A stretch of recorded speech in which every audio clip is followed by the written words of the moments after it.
புத்திரகாமேஷ்டி யாகம். புத்திரன்னா குழந்தை, காமம்னா இச்ச ஆசைன்னு அர்த்தம். புத்திரனை வேண்டி, குழந்தை பேர் வேண்டி அந்த ஆசைக்காக செய்யக்கூடிய யாகத்திற்கு பெயர் புத்திர காமேஷ்டி யாகம். இந்த யாகத்தை நான் இப்ப செஞ்சு வைக்கிறேன் அப்படின்ற. இது எவ்வளவு நாளாகும்? ஒரு வருஷம், ஒரு வருஷ காலம். இப்ப சித்திரை டு சித்திரை, நம்மளும் இப்பதானே சித்திரைத்தையை முடிச்சு இப்பதான் வைகாசிக்கு என்ட்ரி ஆயிருக்கும்.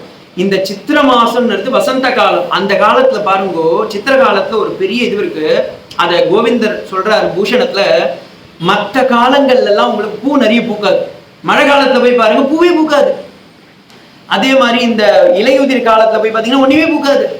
அப்புறமா இந்த பனி காலத்துல சுத்தம் நிறைய பூக்கள் எல்லாம் பூக்காது, கொஞ்சம் தான் செலக்டிவா பூக்கும். ஆனா வசந்த காலத்துல போய் பார்த்தீங்கன்னா, அதாவது வெயில் காலம், சித்திர மாசம் கொளுத்துது, ஃபேனை 12 வெயின்னு சொல்றாங்க, அந்த மாதிரி இருக்க காலத்துல போய் பாத்தீங்கன்னா எல்லா விதமான பூவும் பூக்குது.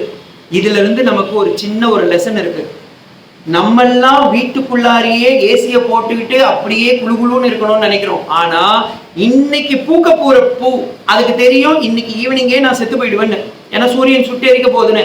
ஆனாலும் அது வாடாமல் தன்னால் முடிந்த அளவிற்கு தன்னுடைய பிரகாசத்தை காமிச்சிடும்.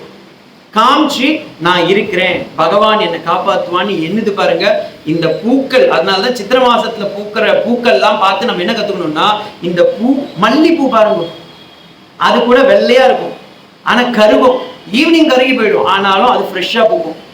அந்த மாதிரி அந்த பூக்கள் கிட்ட இருந்தும் கத்துக்கலாம், பகவானே உன்னுடைய சன்னிதானத்தினால நானும் நல்லா இருப்பேன்.